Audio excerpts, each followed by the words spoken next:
नमस्कार दोस्तों, मैं डॉक्टर सीपी साख्या आप सभी का बहुत बहुत स्वागत करता हूं मेरे यूट्यूब चैनल में। दोस्तों, क्या आपका वजन बहुत तेजी से बढ़ रहा है? क्या आपकी त्वचा बहुत ज़्यादा ड्राई रहने लगी है? उसकी जो चमक थी, ग्लो था, वो जा रहा है? क्या आपको बहुत ज़्यादा हेयर फॉल की समस्या है, हेयर थिनिंग की समस्या आपकी बहुत ज़्यादा है? क्या आपको लगातार कॉन्स्टिपेशन रहता है और बॉडी आपकी कोल्ड के प्रति बहुत सेंसिटिव हो गई है? यदि इन समस्याओं से आप परेशान हैं तो आप एक बार थायराइड का टेस्ट आप जरूर कराएं। हो सकता है आपको हाइपोथायराइडिज्म हो। आज का वीडियो हाइपोथायराइडिज्म पर ही है। आपके मन में जो भी हाइपोथायराइडिज्म को लेकर के सवाल आते होंगे, लाइक जैसे कि हाइपोथायराइडिज्म क्या होता है, क्यों होता है, क्या लक्षण इसमें डेवलप होते हैं, अगर हम समय पर इलाज नहीं कराएंगे तो क्या क्या कॉम्प्लिकेशंस हो सकते हैं, या कौन कौन लोग हैं जो संभावित हैं इसके लिए, लाइक क्या क्या रिस्क फैक्टर्स हैं, और वो कौन कौन सी होम्योपैथिक मेडिसिन हैं जो बिना किसी साइड इफेक्ट के इस समस्या को ठीक कर सकते हैं। तो ये प्रश्न अगर आपके हैं तो आपको आपके लिए वीडियो बहुत महत्वपूर्ण है। इसको आप पूरा देखें और अपने शुभ चिंतक जो भी आपके वेल विशर्स हैं उनको आप लगातार इसको शेयर करें। इसके साथ में आप यूट्यूब चैनल सब्सक्राइब कर लें एंड बेल आइकन प्रेस कर दें ताकि हम और आप लगातार जुड़े रहें और आपके स्वास्थ्य के लिए महत्वपूर्ण जानकारी हम लगातार आपको भेजते रहें। तो चलिए शुरू करते हैं। हाइपोथायराइडिज्म एक विशेष कंडीशन है जिसमें कि आपकी थायराइड ग्लैंड बहुत अंडर एक्टिव हो जाती है, अपनी क्षमता से बहुत कम काम करने लगती है और थायराइड हार्मोन T3 और T4 का सीक्रेशन बहुत कम होने लगता है। एवं पिट्यूटरी ग्लैंड जो कि थायराइड ग्लैंड की सक्रियता को बढ़ाने के लिए TSH यानी कि थायराइड स्टिमुलेटिंग हार्मोन का सीक्रेशन को बढ़ा देती है। इस विशेष कंडीशन को हम हाइपोथायराइडिज्म कहते हैं। हाइपोथायराइडिज्म को गहराई से समझने के लिए कुछ ग्लैंड्स और उनकी फिजियोलॉजी को समझते हैं। हमारे ब्रेन में एक संरचना होती है हाइपोथैलेमस। इससे एक हार्मोन निकलता है TRH। ये TRH हार्मोन पिट्यूटरी ग्लैंड को स्टिमुलेट करता है कि वो TSH यानी कि थायराइड स्टिमुलेटिंग हार्मोन को सिक्रीट करे। और जब पिट्यूटरी ग्लैंड TSH हार्मोन को ठीक से सिक्रीट करती है तो ये TSH हार्मोन जो है वो थायराइड ग्लैंड को स्टिमुलेट करता है कि वो थायराइड हार्मोन T3 T4 का सिक्रीशन करे। T3 मतलब ट्राई आयोडोथायरोनिन और T4 मतलब थायरोक्सिन।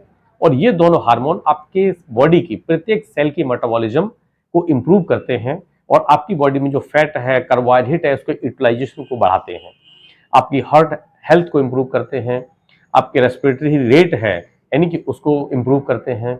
इसके साथ में ये आपके जितने भी रिप्रोडक्टिव हेल्थ है उससे रिलेटेड जितने भी हार्मोन्स हैं उनके सिक्रीशन को भी ये इंप्रूव करता है। आपकी बॉडी की टोटल मैकेनिज्म को थायराइड हार्मोन्स प्रभावित करते हैं। ये आपके जीवन के लिए बहुत आवश्यक है। तो इसका यदि आपको हाइपोथायराइडिज्म है तो इसका आप ट्रीटमेंट जल्दी से जल्दी लें और proper natural cure like homeopathy से जो ट्रीटमेंट है आप वो अवश्य लें। अब हम समझते हैं कि हाइपोथायराइडिज्म क्यों होता है।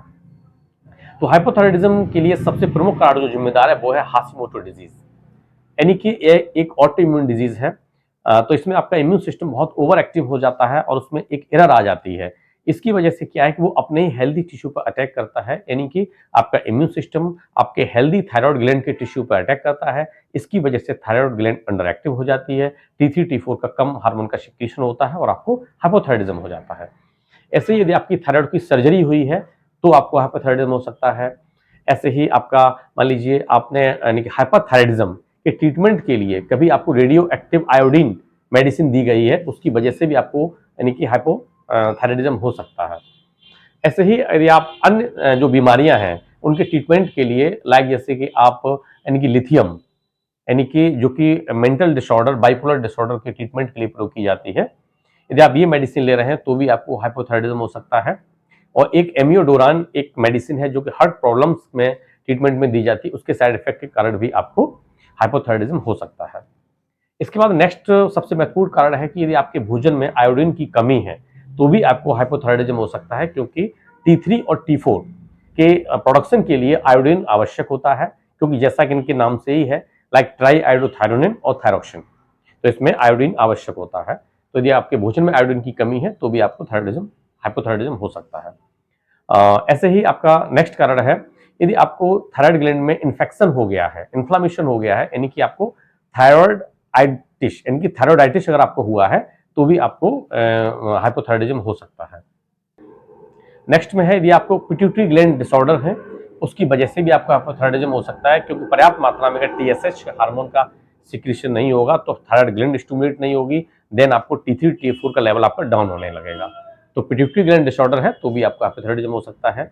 और कई बार देखा जाता है कि जो महिलाएं प्रेगनेंसी के दौरान हाइपोथायराइडिज्म उनको हो सकता है, और कई बार क्या होता है प्रेगनेंसी के बाद में भी ये समस्या देखने को मिलती है। और ऐसा भी देखा गया है कि आपकी फैमिली हिस्ट्री पॉजिटिव है थायराइड डिसऑर्डर के लिए, तो भी आप इसके लिए प्रोन है, आपको हो सकता है। ऐसे ही एज, ऐसी महिलाएं जिनकी एज 60 से ऊपर हो रही है, उनको भी ये समस्या हो सकती है। तो ये कुछ कारण हमने समझे जिसके कारण आपका हाइपोथायराइडिज्म होता है। अब हम समझते हैं कि कौन कौन से सिम्टम्स डेवलप होते हैं।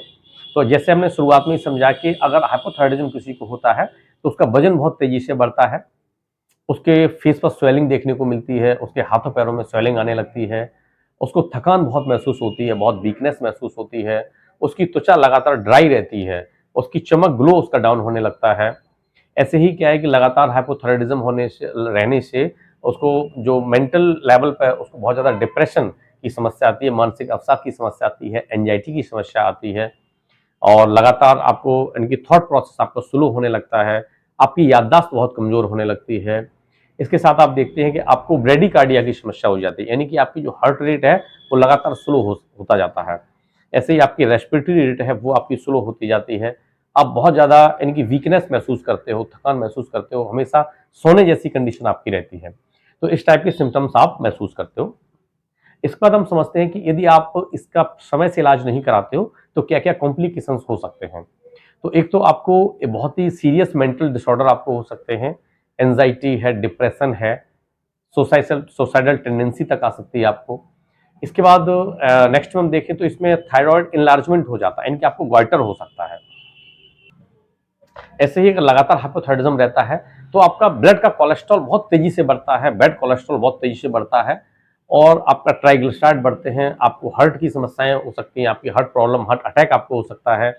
और ऐसे नेक्स्ट में हम देखें तो नर्वस सिस्टम के इश्यूज आपको हो सकते हैं, जैसे हाथों पैरों में झंझनाहट आपको हो सकती है, आपकी मसल्स बहुत वीक हो सकते हैं, और आपको पेरिफेरल न्यूरोपैथी की समस्या आपको हो सकती है। तो ये कुछ कॉम्प्लिकेशंस आपको देखने को मिल सकते हैं।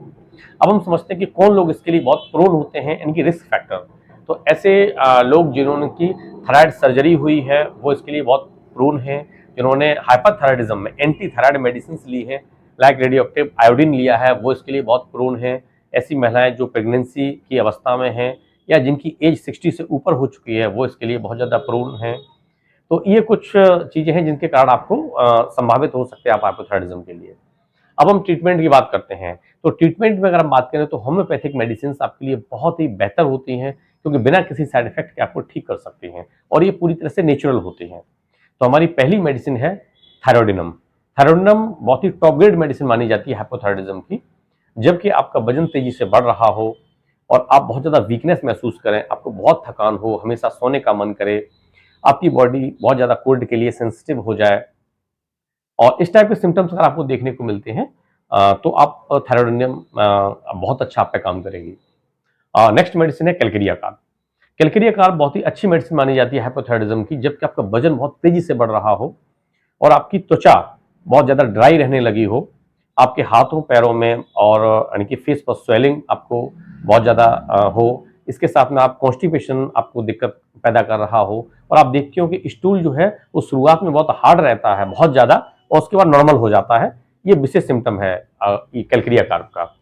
और खासकर देखा जाता है कि महिलाओं में यानी कि हाइपोथायराइडिज्म जिन्हें है उनका मेंस्ट्रुअल बहुत ज़्यादा मेंसेस जो है वो बहुत हैवी होता है और प्रोलॉन्ग्ड होता है, यानी लंबे समय तक चलता है, बहुत ज़्यादा ब्लीडिंग होती है। तो इस टाइप के सिम्टम्स है तो आपका कैलकेरिया कार्ब बहुत सूट करेगी, आपको बहुत जल्दी आपको आराम करेगी। नेक्स्ट मेडिसिन है ग्रेफाइटिस। ऐसे लोग जो बहुत ज़्यादा मोटापा जिनको है, वजन इनका जिनका बहुत ज़्यादा है, बहुत ज़्यादा चिड़चिड़ापन उनको रहता है, स्किन बहुत ज़्यादा ड्राई है, बहुत ज़्यादा इन क्रैक्स भी आ रहे हैं, और इसके साथ वो देखते हैं कि चिड़चिड़ापन बहुत ज़्यादा है, मेंटल डिप्रेशन जैसी कंडीशन भी है, और बहुत ज़्यादा कभी कभी रोना भी आता है। इस टाइप के सिम्टम्स अगर हैं तो ग्रेफाइटिस बहुत अच्छा काम करेगी। इसको आप लें, कुछ समय के बाद ही बहुत अच्छे रिजल्ट आपको देखने को मिलेंगे। नेक्स्ट मेडिसिन है यानी कि नेट्रम्यूड। नेट्रम्यूडियाटिकम हाइपोथायराइडिज्म की बहुत अच्छी मेडिसिन मानी जाती है, जबकि आपको मेंटल इमोशनल डिस्ट्रेस या मेंटल सिम्टम्स बहुत ज़्यादा प्रोमिनेंट हों, यानी कि बहुत ज़्यादा डिप्रेशन की कंडीशन हो, एंजाइटी की कंडीशन हो, इसके बाद आप देखें कि बहुत बीपिंग डिस्पोजिशन है, पेशेंट बहुत ज़्यादा यानी कि उसको रोना आता है, इसके साथ स्किन में बहुत ज़्यादा ड्राइनेस देखने को मिल रही है, स्किन की चमक ग्लो पूरी तरह से गायब हो रहा है, नेक्स्ट मेडिसिन है सीपिया, सीपिया ऑप्शनैलिस।